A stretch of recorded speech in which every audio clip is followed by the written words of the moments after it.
Planet Retrogradity, a retrograde cantos. Prologue, spinning backwards. First there is the pull, a lurch in the stomach of the soul. The stars, you notice, are not just points of light, but scratches on a vinyl sky, and the needle has jumped.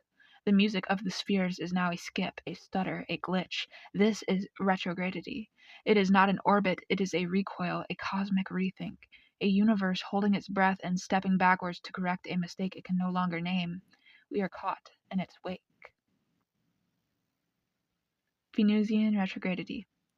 The air is thick soup, smelling of rotting orchids and battery acid. Here love does not hurt, it erodes. Elara wades through the perfume, her skin peeling in silken sheets to reveal a new, raw layer beneath. She is in the city of reciprocal wounds. Every citizen wears the face of their beloved's disappointment. Communication is a virus transmitted through touch, leaving canker sores of sentiment and betrayal on the tongue. She sees him across a plaza of weeping marble. His eyes are pools of molten lead. In this retrograde, their love doesn't progress, it unpacks itself. They don't move toward a future, but sift through the shrapnel of a past that never happened. A wedding where the cake was made of glass, a child that was just a wisp of charged gas. To touch him is to feel the phantom limb of every argument they haven't had.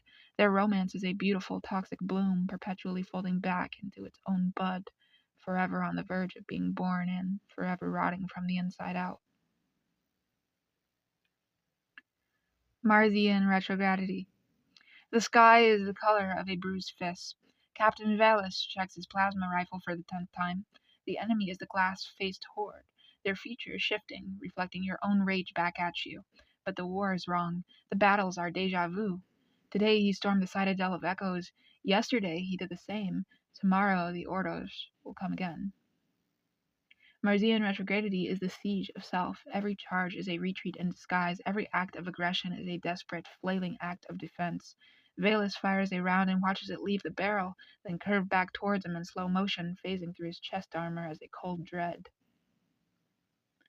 He is not fighting an enemy, he is fighting the ghost of his own momentum. The great conquest of Mars is just a million soldiers, all named Velis, running on a million treadmills, going gloriously, violently, nowhere. Saturnian retrogradity. The rings are not rock and ice, they are the archives, a billion shards of crystal, each containing a law, a rule, a social contract, a promise you made and broke. In Saturnian retrogradity, the structures themselves turn inwards. The skeleton questions the flesh. Kale is an architect of meaning, tasked with maintaining the great algorithm of should. But the retrograde has introduced a bug. The laws are eating themselves. Thou shalt not is currently litigating against, but you must. The sky is a latticework of cracking jurisprudence. Kale tries to patch the code, but his own thoughts are becoming a procedural looping. He finds himself bowing to a traffic light, confessing his childhood lies to a vending machine. The very fabric of order is in a feedback loop of critique, and the weight of it all, the beautiful, terrible weight of the rings, is slowly grinding his soul to dust. Jupiterian retrogradity. It begins with a pressure, a vast, gaseous thought, forming in the mind. Jupiterian retrogradity is the expansion inverted. It is the bloating of potential.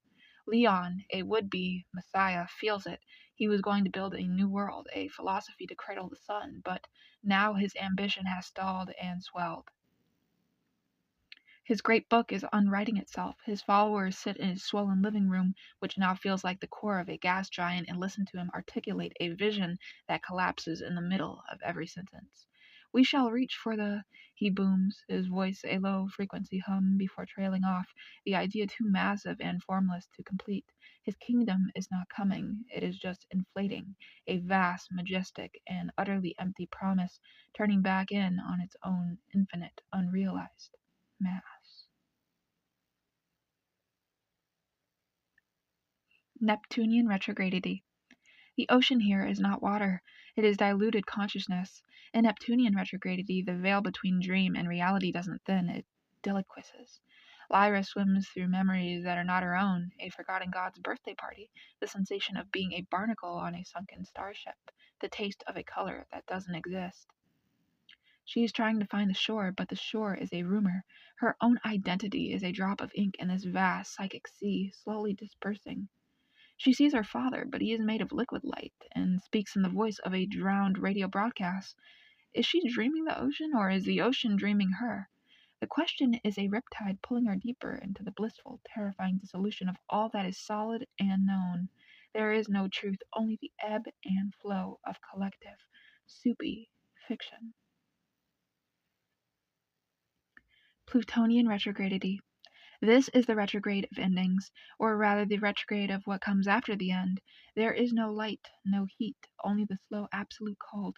Here Dr. Aris tends the garden of forgotten things, ideas that the universe discarded, gods that were never worshipped, the ghost of a feeling she had for a lover, centuries dead.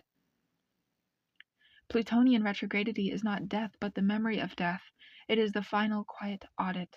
Iris doesn't mourn, she catalogues, she holds the fossil of a scream, the silhouette of a forgotten sin. In this deep freeze, even loss loses its meaning. It is stripped bare, purified into a simple, neutral fact.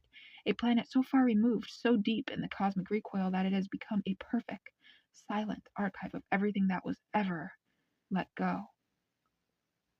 Mercurial retrogradity. Zip, a thought. Zap, a nerve impulse. Zop, a lie, a truth, a by-order, a sonnet. Mercury is the system switchboard, and its retrograde is pure, undiluted signal collapse. Silas, a Dagos, exists as information. He is trying to send a message, a simple one.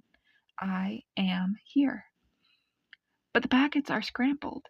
His I arrives as a recipe for concrete. His am is received as a burst of static that kills a houseplant in Buenos Aires. His here manifests as a sudden, inexplicable smell of burnt toast in a lunar colony.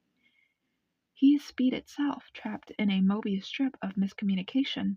The meaning is all there, every syllable, but it's a hall of mirrors refracting until the original message is lost in the terrifying, hilarious noise of its own delivery.